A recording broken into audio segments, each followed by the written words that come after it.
にちは、お手紙あぎです。今回はハンドメイド好きの方だったらきっと知らない人はいないくらい有名な手芸メーカーのこちら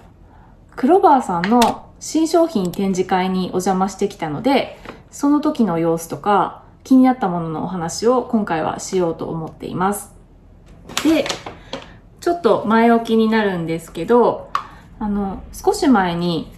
クロバーさんのインスタグラムの公式アカウントでこんな投稿がありました。クロバーの新作発表展示会にフォロワーさんを抽選で招待してくれるという内容のこの投稿です。私、ちょうど編み会の動画でクロバーさんの商品でいつか欲しい憧れの道具があるっていうようなお話をしたところだったので、これがすごい気になって一か八か応募してみたんですよ。そしたら運よく当選しまして、というわけで、一足早く新商品を見せていただきに行ってきました。早速そのお話をする前にちょっとだけ多分私の動画を見てくださってる方の中にはクロバーさん知らないっていう方はいない気がするんですけど、一応クロバーさんがどんな会社かっていうのをちょっとご紹介しておこうと思います。クロバー株式会社さんは大正14年に創業したそうで、来年でちょうど創業100周年を迎えるそうなんですね。っていう歴史のある老舗の手芸メーカーさんです。で、もともとは、縫い針屋さんとして創業したそうで、現在では広く手芸用品の開発製造販売を行っていて、扱っている商品のジャンルも編み物、織物、刺繍、刺し子など多岐にわたっています。クロバーさんはそんな会社なんですが、今回はそんなクロバーさんのこれから発売となる新商品とすでに販売されている中で比較的新しいものとか人気のある商品を集めた展示会ということで、今回は大阪の本社と東京営業所の2カ所で合計2日間開催されて、私みたいな一般の応募での参加者さんはその2日間の間にそれぞれ午前と午後と分かれていて、各回10名ずつの合計40名の招待という形になっていました。で、私は東京営業所の会にお邪魔したんですが、以前東京の毛糸屋さんをめぐるはしごショッピングのイベント、東京ヤーンクロールをご紹介した時に訪れたイトリコさんという毛糸屋さんがある問屋街で有名な浅草橋にありました。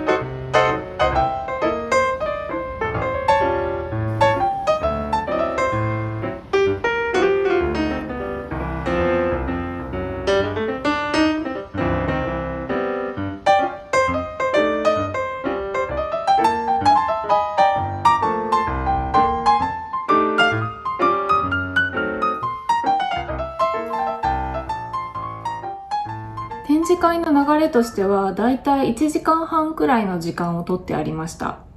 で、その中でワークショップの時間と展示の説明を聞く時間っていう2部に分かれていました。招待された10名を5名ずつの2班に分かれて、で、それぞれの班が交互に入れ替わりでワークショップと展示を見に行くっていう感じになっていました。私は前半がワークショップだったんですね。ワークショップはどんなことをやったかというと、簡単な針仕事をしながらクロバーの開発担当者さんを交えてみんなでちょっとおしゃべりするっていう感じでした。作ったものはこちらの布小物のヨーヨーというものだったんですけど、私普段編み物ばかりで裁縫はほとんどしないので、むしろちょっと苦手な方なので大丈夫かなと思ってたんですけど、チクチクヨーヨープレートっていうガイドのようなツールを使って作ったので、全然簡単で、初めて作るけどすごい綺麗にできてすごい楽しかったです。で、その時に他にもいろいろクロバーさんの裁縫道具が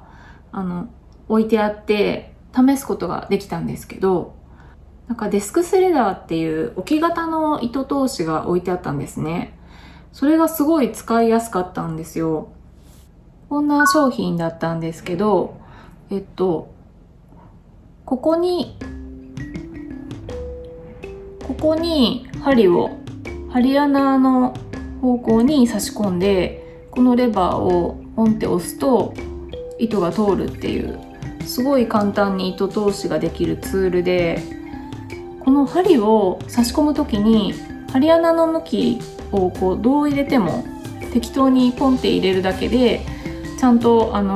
糸が通る方向に針が向いてくれるっていう、すごい優れもので、なんで針穴の向きが勝手に揃うのかすごい不思議じゃないですか。ちょっとその時に開発担当者さんに解説してもらって、ざっくりまとめると、縫い針って作る時にこう針穴を開ける時に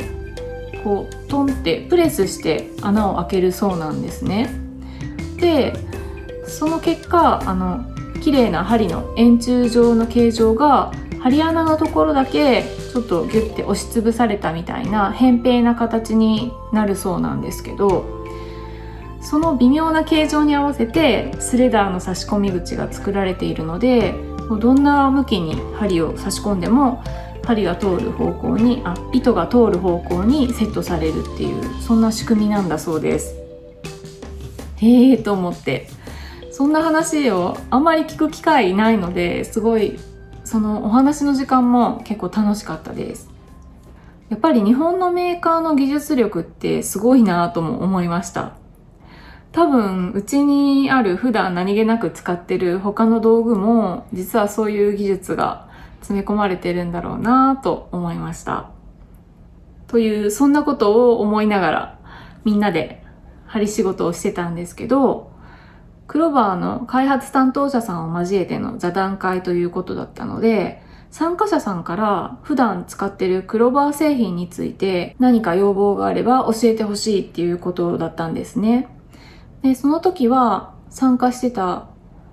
方たちは結構いろんなジャンルのハンドメイドをする人たちがいらっしゃって、例えばタティングレースとかフリーステッチングの方とかいらっしゃったと思うんですけど、それぞれの手芸用品についてこうだったらいいなっていう要望が結構出ていて、なんか知らない分野の話なので、そういうのを聞いてるだけでも結構面白かったですね。で、私も編み物の道具について一つだけ普段から思っていたことがあったので、この機会にと思って要望を一つお伝えしてきたんですけれども、それがクロバーさんでも金属製の編み針を出してほしいなっていう要望というかリクエストをお伝えしてきました。クロバーさんの編み針といえばやっぱり竹製の匠なんですけど、匠の一体型の輪針を私も愛用していて、すごい気に入ってるのが回転式の接続部分で、ちょっと実物をお見せした方が分かりやすいかなと思うので持ってきたんですけど、この接続部分の回転式の仕組みがすごい優秀でめちゃくちゃ好きなんですよね。で、これで金属製があったら私は絶対に買うなと常々思っていたんですよ。なのでここぞとばかりにリクエストしてきたんですけど、なので今後クロバーさんから金属製の輪針が登場したら私のおかげということになります。というのは冗談ですが、その話の時に開発者さんが語っていたことが結構印象深かったので、ちょっとここでお話ししたいなと思うんですけど、クロバーさんでは編み針の素材としては竹製が一番適してるっていう信念で長年作ってこられたそうなんですよ。なので今のところは他の素材で展開するのは慎重に考えてるっていう感じのお答えでした。なんかこういう回の場合、とりあえずですよねっていう感じの同調の受け止めが返ってくるかなと思っていたので、結構率直な回答で、その時は少しびっくりしたんですけど、後で思い返してみるとむしろ好印象に感じられてきて、なんかすごい誇りを持って商品開発してるんだなっていうのがしみじみ伝わってきました。で、そっか、ステンレス製の針が登場することはしばらくないかなと思って、少しだけ残念には思ったんですけど、でもやっぱりクロバーさんの編み針は間違いないなという気持ちになりました。もしこの先クロバーさんからステンレス製の編み針が登場したら、それこそ絶対いい商品に違いないと私は思っています。いつか出たらいいなという期待はしつつ、引き続き匠を推していきたいと思います。はい。長々と話してしまいましたが、続いてここからは後半の展示会の様子についてお話ししようと思います。展示会はワークショップを行っていたフロアの一つ下のフロアで行われていて、そんなに広くはなかったんですけど、フロア全体が展示会場になっている感じで、これから発売される予定の新商品とか、すでに発売されている新しい商品とか、人気のある商品が展示されている感じでした。私たちは担当の方に案内されて順番に説明をしていただきながら回っていくという感じでした。今回の展示では結構編み物関連のものが多くて、全体の4分の1から3分の1くらいは編み物用品だったような気がします。あとは刺繍とかフリーステッチングとか、ビーズ入り刺し子なんかの商品とか、ハンドメイド全般に使い道が広くありそうな手芸用のツールの展示なんかがありました。そして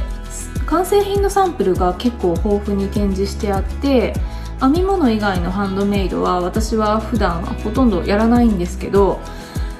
可愛いサンプルを眺めてるといろいろ手を出してみたくなりました。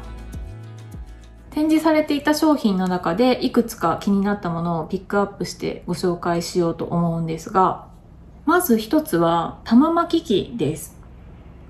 これは今年の1月頃に売り出されたみたいなんですけど、他のところから出されている同様の感じの商品と比べると若干お高めの価格設定みたいで、どんな違いがあるのかというと、まず巻き取りの時の音がすごい静かっていう、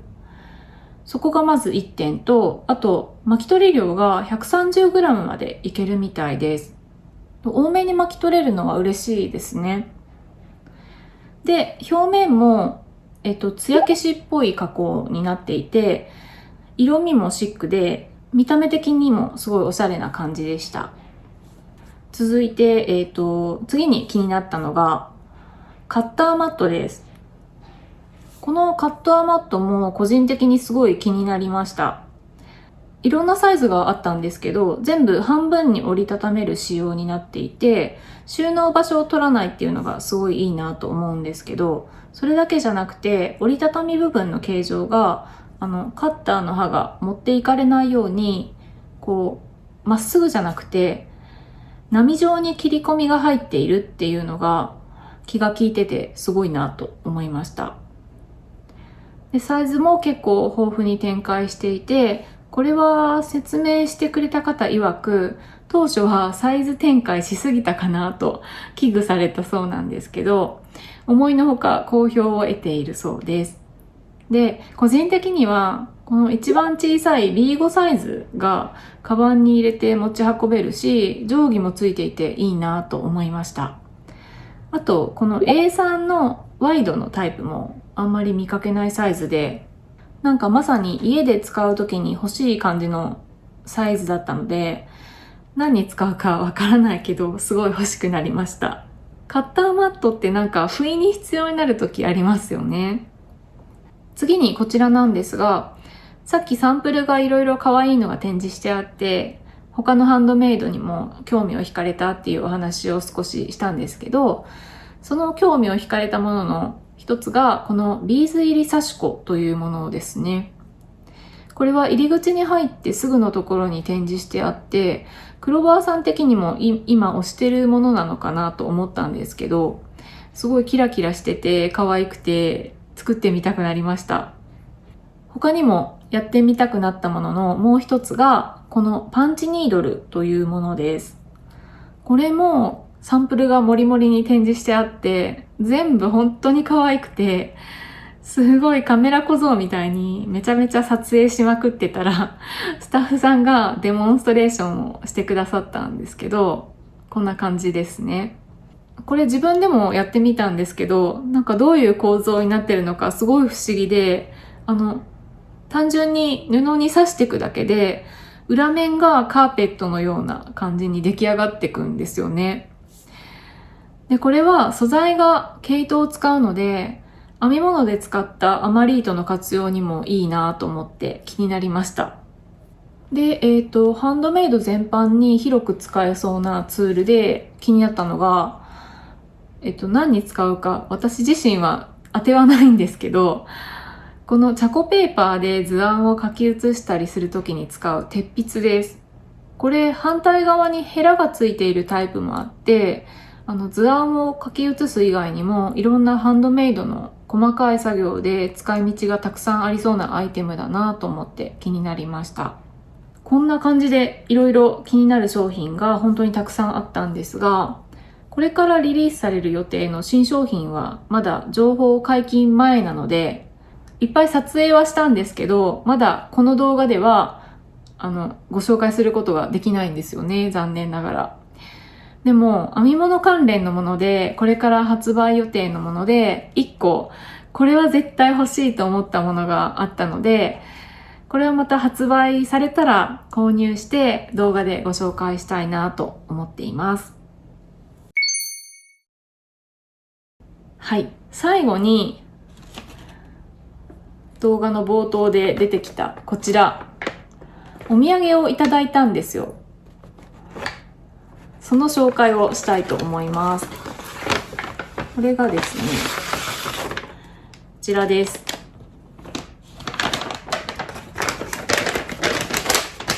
ちなみにこのクロバーさんの紙袋もなんか何気にレアですよね。あんまりもらう機会ないんじゃないかなと思うんですけど、これも大事に取っておこうかなと思っているんですけど、いただいたお土産がこちらです。開けていきます。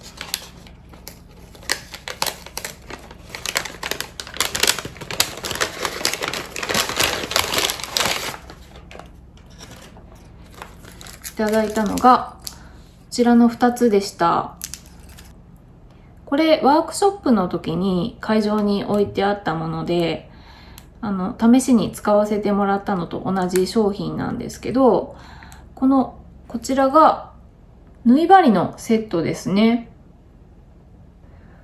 と、あと、これは針磨きがついたこんな可愛いマカロンの形の針休め。この2つをいただきました。ちょっとこれは中を出してみようかな。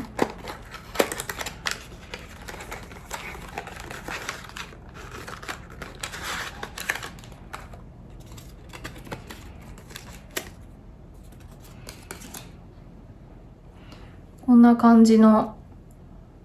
針休め。こんな感じです。かわいいですよね。ここにマグネットがついていて、ここに縫い針を置くとくっついていてくれるっていう感じのものですね。あと、この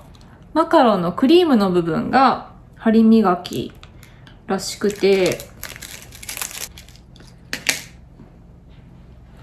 針を休めるときは、ここに置くとこんな感じでくっついておいてくれるんですね。で、針磨きはこに刺したら針が磨かれるって感じなんですね。こんな感じで刺したり、あと刺してくるくるってやると軸の部分磨くことができるっていうような品物をいただきました。私さっきも言った通り、裁縫はちょっと苦手な方なので、